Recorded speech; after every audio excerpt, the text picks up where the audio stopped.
Muito bem, oitavo ano, retornando, retomando. Vamos lá então, a partir do ponto em que paramos. Estamos no caderno 2, né? Segundo bimestre, e nós vínhamos falando sobre essa questão importante que são os direitos humanos e a ideia de cidadania.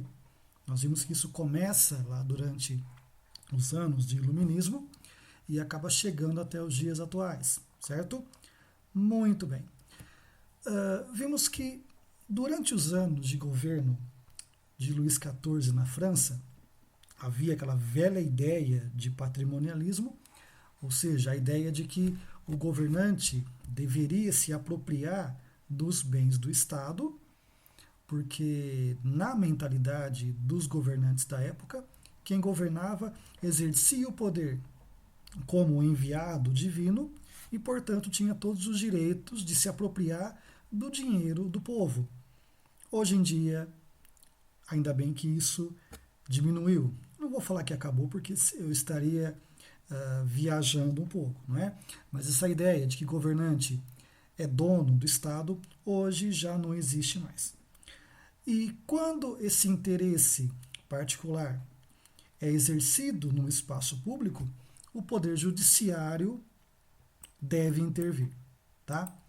Nós já vimos que durante esses anos estudados aqui, né, essa fase que nós estamos vendo em história, havia aquela ideia de tripartição de poder, ou seja, para que o rei governasse de forma não absolutista, o poder deveria ser dividido em 3 instâncias: a instância executiva, a instância legislativa e a instância judiciária, certo?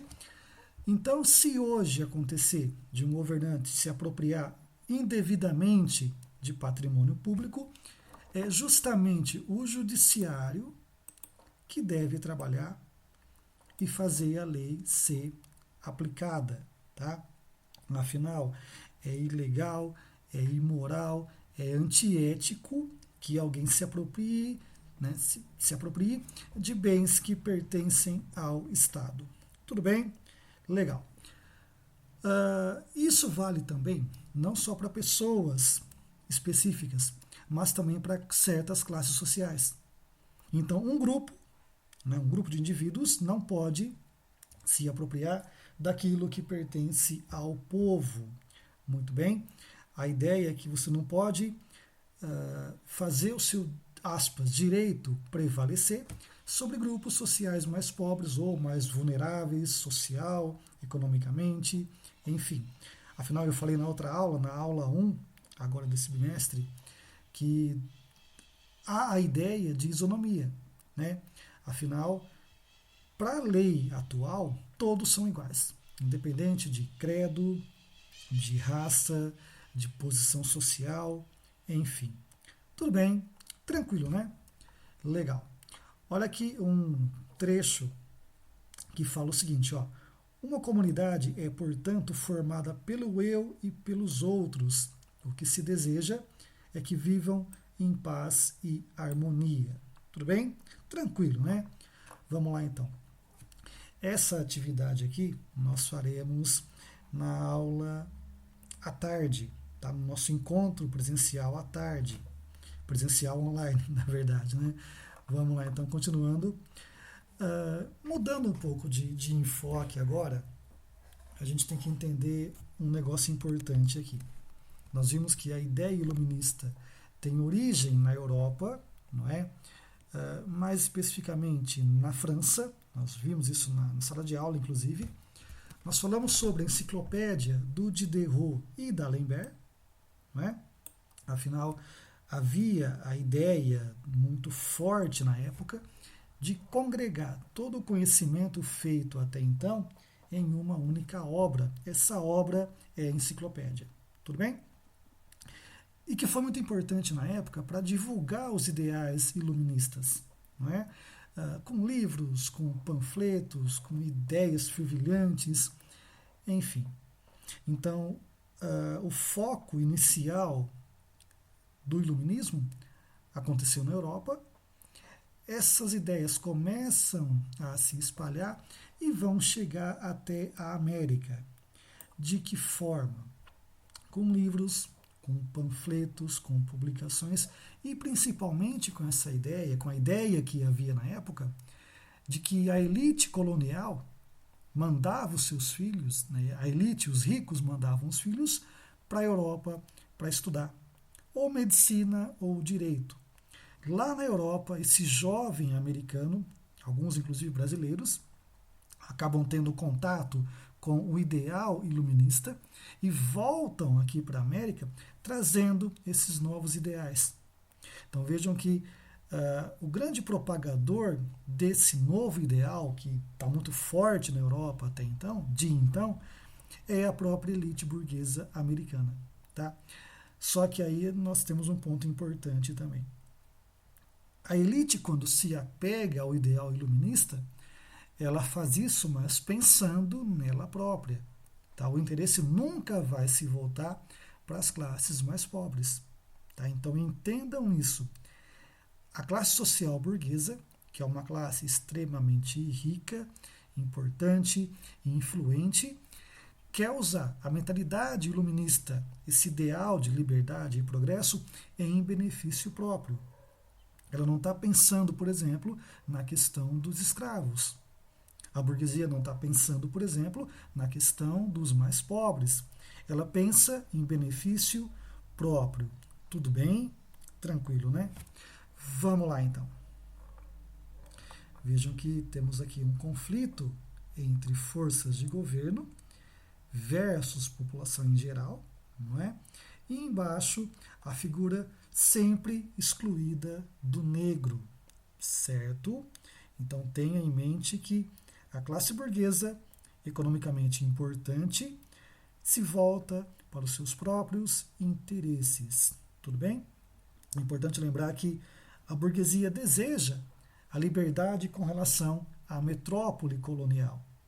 Mas em momento algum, essa elite burguesa se preocupa com as pessoas mais pobres. Tudo bem, né? Tranquilo, fácil por enquanto de entender esse conceito. Legal. Mudando um pouco de enfoque agora, vamos tratar de história dos Estados Unidos, tá?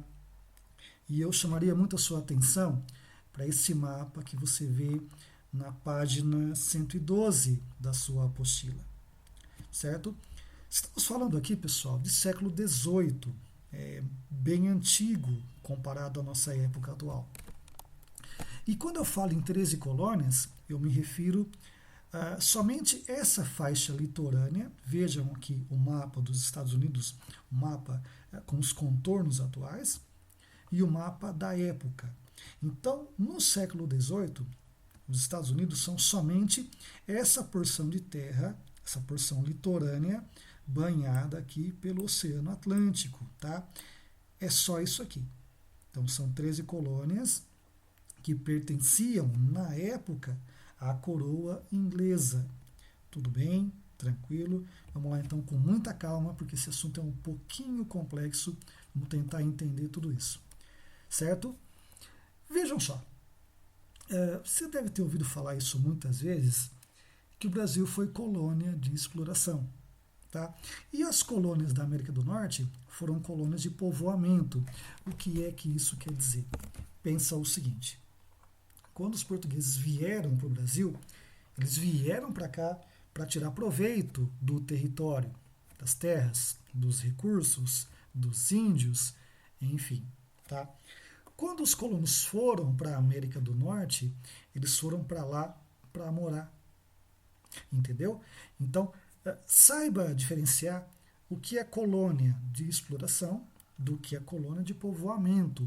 No caso dos Estados Unidos, esse território que até então é só a faixa litorânea, foi colônia de povoamento, certo? Muitos ingleses se mudaram para lá a partir do século XVI, tá? Vão criar ali um tipo de colônia onde a metrópole tem um controle menor, tá?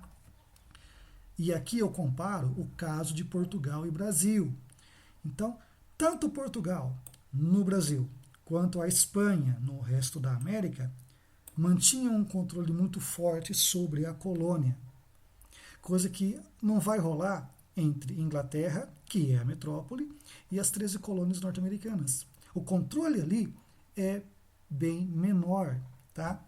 Então vejam só, o governo inglês, com sede em Londres, acaba deixando uma liberdade maior para os colonos que vieram para a América do Norte. O que é que isso vai acontecer? Essa região vai se desenvolver muito internamente, tá? Então o cara veio para cá para morar. E se a ideia é morar no território, ele vai transformar esse território num local mais, aspas, agradável para se viver. Tudo bem? Olha só, legal. Muitos servos que vinham para cá para morar e trabalhar no território vinham com um tipo de contrato que, após 7 anos de trabalho, ele ficaria livre, ele quitaria as suas despesas, se tornaria um operário, um trabalhador livre, tá? Com a liberdade para ocupar uma fatia do território e ali produzir. Certo? Vejam só, outro ponto importante também. Muitos ingleses, muitos calvinistas, que eu vou chamar também de puritanos, vieram para cá, para o território da América do Norte, tá? Que era chamado então de Nova Inglaterra, para recomeçar as suas vidas. Eles eram perseguidos na Inglaterra por serem calvinistas ou puritanos e não anglicanos, tá? Então, são perseguidos lá na Inglaterra. Por conta disso, se mudam para a América do Norte para começar ali uma nova vida. Tudo bem, tranquilo? Outro ponto importante que eu já falei, mas vou retomar. O governo inglês concedia autonomia para as colônias aqui da América do Norte, tá? E com isso, elas vão começar a se desenvolver. Tudo bem? Então vejam só. Notem que nas 13 colônias há uma clara divisão também entre as colônias do norte e as colônias do sul. Com o tempo, o pessoal que mora na região norte das 13 colônias vai desenvolver a indústria, usando o trabalho livre. E as colônias do sul vão se voltar para a produção de algodão, usando mão de obra escrava. Isso vai gerar uma treta gigantesca, os dois vão lutar entre si, tá? Mas isso eu vou contar mais tarde, na hora apropriada. Tudo bem até aqui? Legal. Vamos lá então. Vejam só, como a colônia tem uma certa liberdade com relação à metrópole, o que vai acontecer? É formado um comércio regional com pouquíssima interferência da metrópole inglesa, certo? As colônias do norte começam a manter um contato com a África em troca de escravos. Então, os colonos do norte trocam escravos africanos por rum, uma bebida feita a partir do melaço da cana-de-açúcar. Tá? Vejam só, o rum americano segue para a África, onde é trocado por escravos, certo? Que vão passar pela região da Antilha francesa até chegar na América do Norte. Esse comércio é chamado de comércio triangular. Por quê? Forma quase um triângulo entre colônia da América do Norte, África e Antilha, uma até então posse da França. Tudo bem? Tranquilo? Vejam só, essa aula serviu como um caráter introdutório para esse assunto, tá? Na aula, eu acho que de amanhã, quinta-feira, a gente vai continuar tratando desse problema. Tudo bem até aqui? Espero que sim. Qualquer dúvida, só me procurar nos grupos. E por enquanto é isso aí. Valeu, galera. Um abraço e até a próxima.